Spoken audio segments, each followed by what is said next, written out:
Welcome to Better Living with Patty. Let's try this again. Take 3. My channel is going to be called My Journey from PAM. Okay? They're my initials, so I'm going to use them. So let's go through this again. If you're just new to the channel, we are going to set up my own YouTube channel, but for right now, for about a month, I'm going to be on Richard's. Whenever Richie wants me to do one, I'll put one on. So far since Thursday, I think I put it on. I did it Wednesday, but Thursday, Richard, I think, put it on. I can't remember. Anyway, I lost 2 pounds. I'm trying to find, if you guys can help me out here, I'm trying to find water, spring water, in glass jars, or glass bowls, not bowls, glass containers. Because the plastic, they were saying that the plastic has that, I forgot what it is. It's got some chemical that it allows out into the water. So it's like drinking your own tap water. So I'm looking for it in glass containers. I found a company, Mountain Valley Water, spring water, for 24 bottles. Either 20, I think, it might have been 20. Yeah, it might have been 24. I can't remember if it was 24. It might have been 12, but I think it might have been 24. Oh no, it was 12 1 liters, and it was $22. So it came out to $2 and some cents a bottle. But 1 liter, that's pretty good because it's soda is 2 liters. So I thought that was a fairly good price. But anyway, I found this. I got this recipe from the lady that did it. So I'm gonna go over it with you. It's delicious. It is very tasty, and I don't like spinach. There were some things in here I don't like. I can't have mushrooms, and thank goodness that day she didn't have mushrooms, so she couldn't put them in. And I said, "Oh, that's God's hands." She did it at the church, the ladies' guild. Anyway, it's called spinach salad, and you use a head of lettuce. Now, she had, she didn't have iceberg. She had the other lettuce, romaine. It was delicious. So whatever head of lettuce you want to use. And then she put a bag of spinach in it. You get at the vegetable aisle. Then she put bacon in it, crispy bacon. It's cooked. How much she really said. It's up to you how much bacon you want. So if you only want a few things, cook up maybe 3 or 4 strips of bacon, and then you crunch them up real good. And then if you like a lot of bacon, maybe 5, 6. Just enough to give it a flavor. She had 4 in the salad. And she had a pretty good salad, and you could taste that they were there. 1 can of watercress nuts. Now, she told me to make sure you drain them and rinse them. So I'm telling you, and you got to slice them, and you got to slice them very thin. I think maybe I'll get all the ingredients and maybe make this for you guys and show you how it's made. And then a can of bean sprouts. Again, she said rinse them, but just throw them in the salad. You don't have to, because they're tiny anyway. And then here's what she didn't have, thank goodness. You got to slice up a container of mushrooms. I don't know how big the mushrooms come in. I stay away from mushrooms, so I'm sorry. She said a small container of mushrooms, so I don't know what that is. Maybe it's a quart, maybe it's a pint. I don't know. Sorry, I can't help you with that. Then she said cut that like the watercress, that's real thin, and then a couple chopped boiled eggs. She For that salad she did about 5. She chopped them real small. So, and she was afraid to put them in because they smelled. Uh, Sometimes when you boil an egg, it'll let off that gas. So she was kind of afraid to do that, but she put them in anyway. And then it's called It's called the Western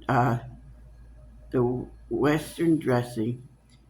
It was very tasty. So anyway, she uses 3/4 cups of sugar.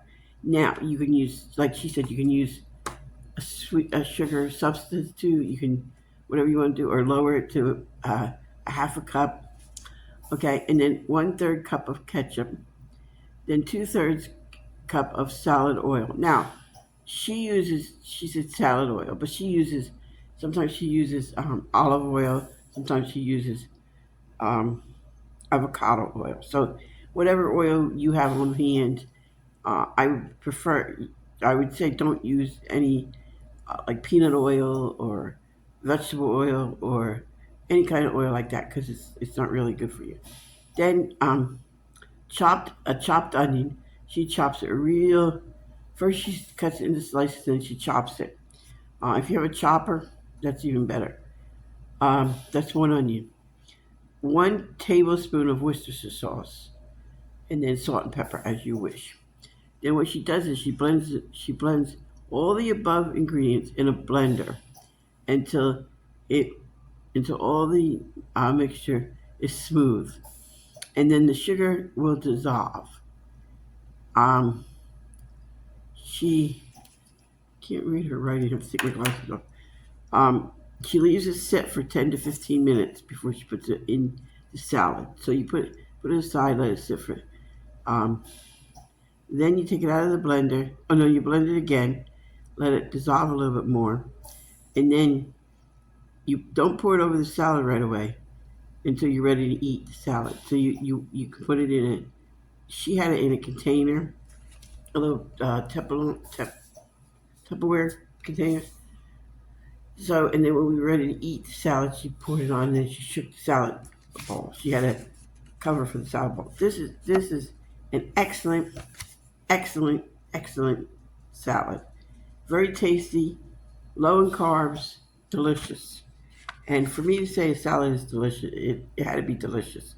Okay, um, this week, sometime this week, maybe the end of this week, coming up, like Friday or Saturday, we're going to next week um, go to um, Sam's, and maybe I'll film it because we need some meats, and the um, they have the grass fed and finished beef there.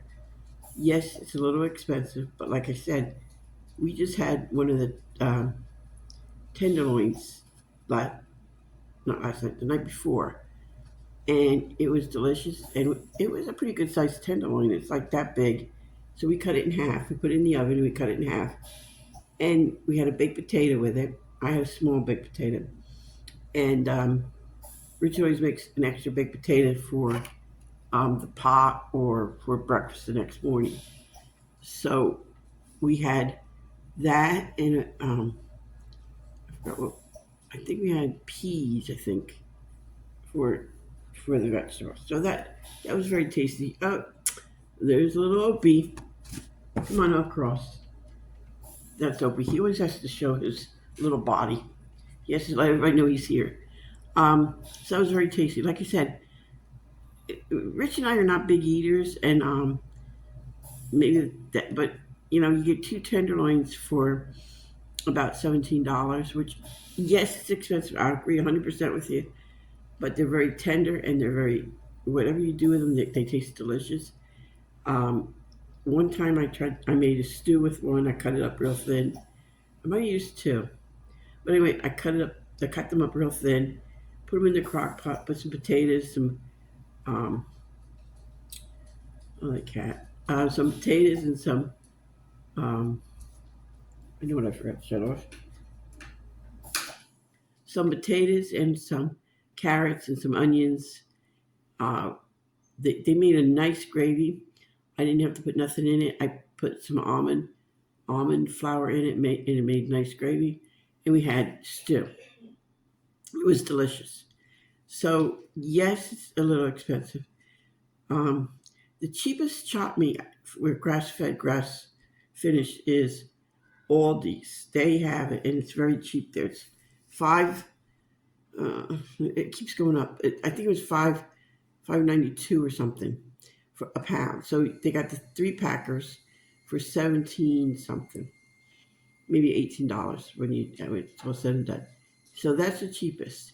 And then they have Aldi's also has chicken that is fresh, grass fed, and it's free range chicken. So you get the better tasting chicken too. We got them at Sam's, the first two, and they were delicious. And I just bought two more at Publix. They have organic chicken there. It was tasty, but they're a little bit bigger. So um, we got one, two. We're gonna get about 4 meals out of that chicken, one chicken, and I got two of them. So they're roasters. I used to buy like chicken breasts and chicken thighs and chicken legs, and it kind of got expensive because, with the chicken, with the roaster, it roasted up. You can cook it, and then you have the bones. You can make your own bone meal out of it. Um, you boil it up. I don't, so, but some people do. I, I just find it's easier to go to a store and buy the bone meal in a little container, and that's done and over with. So that's one thing. And then um, they also we have to go to Sam's too because we need stuff for a salad like that salad there. And I find that sometimes it's cheaper to go and get this, like the water chestnuts if you're going to use that recipe a lot. To go to Sam's and get like 6 cans of it, whatever. Sometimes it's cheaper, sometimes it's not.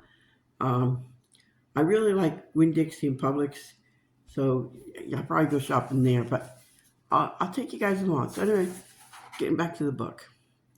Um, I'll start again Monday. I, I'm up to I forget what chapter I'm on, 6 or 7. But chapter 1 is what's really going on here. I found it really interesting because for several years she's been trying to lose weight. It goes up and down, and most people it does. And the first chapter, she just went over like her daily struggles, and um, she put a lot of Bible verses in here, which actually made me say, "Wow, our body is a temple to the Lord, and we should uh, we worship the Lord. We go to church. We do things. We're good to people. So why are we not good to our body? I mean, we're literally destroying our body because I'm listening to the one lady on TV, and I don't want to say who I'm listening to, but like she was saying that we just can't go and eat. We're going to be burying our kids and our grandkids before we die because they have so much fast food and so much pre cooked and we just stick it in the oven. Like we had TV dinners, but we didn't have them as bad. Like, oh, we don't know what to have for dinner. Let's go to McDonald's and get chicken McNuggets or something like that. And I was thinking about it. Like when I was growing up, we didn't do that. Like mom always cooked, or if she didn't want to cook, we had a pizza or something. So it was just something like that. It wasn't like, oh, let's run to McDonald's. And there was a McDonald's in our town. So, but here's the thought. He said, thinking about the definition of the word craving. The dictionary definition is craving as, defines craving as something you long for, you want greatly, deserve eagerly, or beg for. Okay, now let's consider this expression of craving. How loving is your dwelling place? Lord Almighty, my soul yearns even faintly for the courts of the Lord. My heart is and my flesh cry out to the living God. Psalm 84, 1 to 2. And I was thinking, it's true, we don't take time to thank the Lord for what we have, and we have abundance of everything. And that's what got us into the trouble. We think we're craving, but it's just that we're like little kids. We want, we want, we want. We try to keep up with the Joneses or the Smiths or whatever. And then it says, yes, we are made to crave, long for, wanting greatly, desire eagerly, and beg for God. Only God. But Satan wants us to replace our cravings for God with something else. Here's what the Bible says about this. Do not love the world or anything in the world, for everything in the world, the craving of sinful men, the lust of his eyes, and the boasting of what he has and does, comes from not the Father, but the world. 1 John 2:15-16. This passage deals with the Satan trying to lure us away from the living God. The craving of sinful men, the lust of his eyes, the busting of what he has and is doing. Let us define these things. Okay, so then she goes on to defining it, and it's according to my Appalachian Study Bible. She's using the NIV. Craving. Try to get our physical desires met outside the will of God. The lust of the eyes. Trying to get our material desires met without outside the will of God. Our boasting. Trying to get our other needs with significant means without the will of God. And I thought about that when I was reading this, and I said, wow, this is really interesting. That we are even challenged or tempted by Satan with what we do in the world, and what we eat and what we say, and everything, like our boasting and all. And that's just a little word, like craving. Craving comes up, it fascinates me on how much in the world Satan is and tries to get us away from God, the will of God. And I think I took a Bible study. It was called, one of them was called Don't Let the Enemy Have a Seat at Your Table. And the other one was called War Games. And the War Games one was very interesting. It gave me a chance to get closer to God and prepare a time for me to pray. And it was very interesting because we just take our time. We just, oh, okay, I got time for that later. I'll do that later. I'll do that later. And I found that if you don't pray first thing in the morning, well, I find it very filling for me to pray first thing in the morning because it's quiet. I only have a little Opie to deal with, and that's enough. I pray every day that he will settle down. He's now 7 years old. He should be settling down. But anyway, that's my time to reflect and pray to God. And then I do again at night when I go to bed. So it's time to really, that's what War Games was about. Now, to have the enemy, that was really interesting. They took Psalm,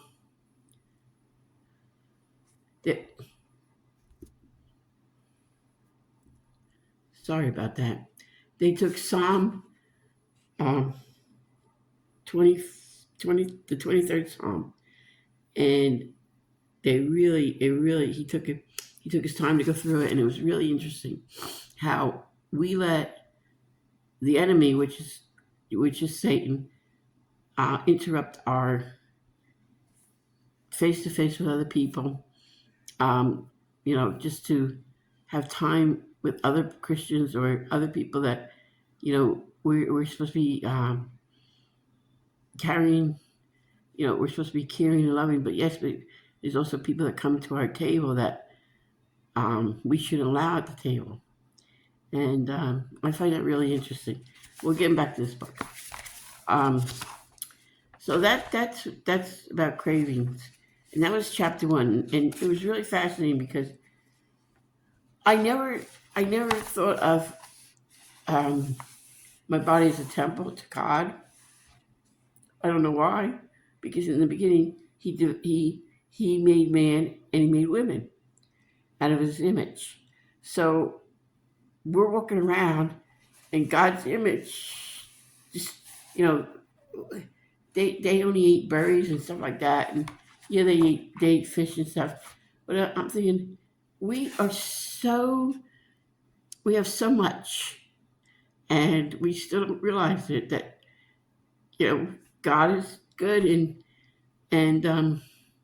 we just push him aside. And I think this book and my attitude now is going to change. I'm hoping that I will get healthier um, with all my problems. Like today, the last 2 days, my sugar has been over 400. Um, don't know why. It does that periodically, and now it doesn't get out of the hundreds. It's only like 102. Just before I came on to do this, it dropped down into the 40s. I don't know why it's doing it, and I go to a very good doctor. She keeps playing around with my medicine, so I think at this point I have to. My A1Cs go sky high. I go to well, not sky high. I go up to the highest it's ever been is 10. No, actually, it was 13 when they diagnosed me, but lately it's been 10. I got it down to 8.2, which was really good. Um, my cholesterol is excellent. They look at you when you're overweight and they say, "Oh, you must have high cholesterol, bad cholesterol." She looks at my chart and she's like, with the weight and everything. She's like, "Your cholesterol's excellent," and I'm like, "Yeah, okay." And then I thought my thyroid had a problem, and they ran a whole bunch of tests on my thyroid, X-rayed it and everything.